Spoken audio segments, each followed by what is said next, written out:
అనగనగా ఒక అడవి. ఆ అడవి గుండా నడుచుకుంటూ వెళ్తుండగా ఒక యువకుడు, అతని పేరు ఆదిత్యుడు. ఆ అడవిలో నడుచుకుంటూ వెళ్తుండగా దారిలో ఒక మంటల్లో చిక్కుకున్న ఒక పాము కనిపిస్తుంది. దానిని కాపాడాలనుకున్నాడు. దగ్గరలో నీళ్ళు ఎక్కడున్నాయో ఏమో అని చూస్తుండగా ఒక బావి కనిపించింది. ఆదిత్యుడు ఆ బావిలో నీళ్ళు ఉన్నాయో లేవో అని చూస్తుండగా అందులో ఒక పులి పడిపోయి ఉంటుంది. అందులో అడుగున ఎక్కడో కొన్ని నీళ్లు కనిపిస్తున్నాయి.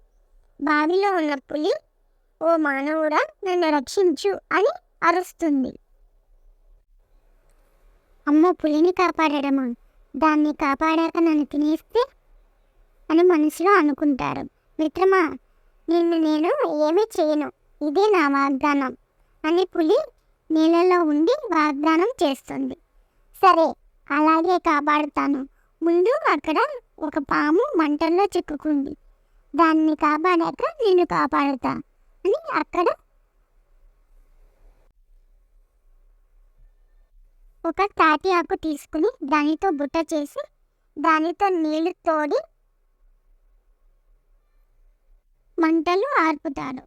పాము, చాలా ధన్యవాదాలు, నన్ను మంటల బారి నుండి కాపాడినందుకు. నా పేరు వాసుకి. నీకు ఏ సహాయం కావాలన్నా నన్ను గట్టిగా పిలువు, నేను వస్తాను, ఇదే నా వాగ్దానం అని చెప్పి పాము అక్కడి నుండి వెళ్ళిపోయింది. సరేనని ఆదిత్యుడు బావి దగ్గరకు వెళ్తాడు.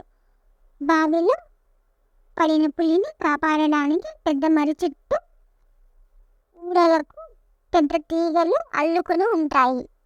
వాటిని తెచ్చి ఒకదానికొకటి ముడిపెట్టి ఒక పెద్ద తారులా చేస్తాడు.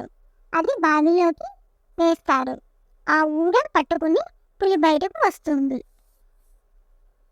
పులి అంటుంది, ఎప్పుడు ఏం సహాయం కావాలన్నా నన్ను అడుగు, ఇదే నా వాగ్దానం. నీకు ఎప్పుడు సహాయం కావాలన్నా నేను సహాయం చేస్తా.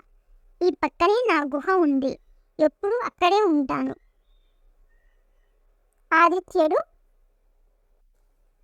సరేనని బయలుదేరి అడవిలో వెళ్తుండగా ఒక చోట ఊబిలో చిక్కుకుని ఒక వ్యక్తి కనిపిస్తాడు. అతడు, మిత్రమా, నన్ను కాపాడు అని అరుస్తుంటాడు. ఎలాగైనా ఊబిలో చిక్కుకున్న అతన్ని కాపాడాలనుకున్నాడు. అటు ఇటు చూస్తుండగా అక్కడ ఒక పెద్ద కర్ర కనిపించింది. ఆ కర్రను తెచ్చి తనకు అందించాడు.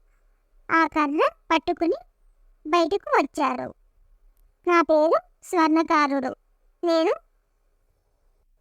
చూసుకోకుండా ఆ ఊబిలో పడ్డాను. నన్ను రక్షించినందుకు చాలా ధన్యవాదాలు. నీకు ఏం సహాయం కావాలన్నా నేను నీకు సహాయం చేస్తాను, ఇదే నా వాగ్దానం.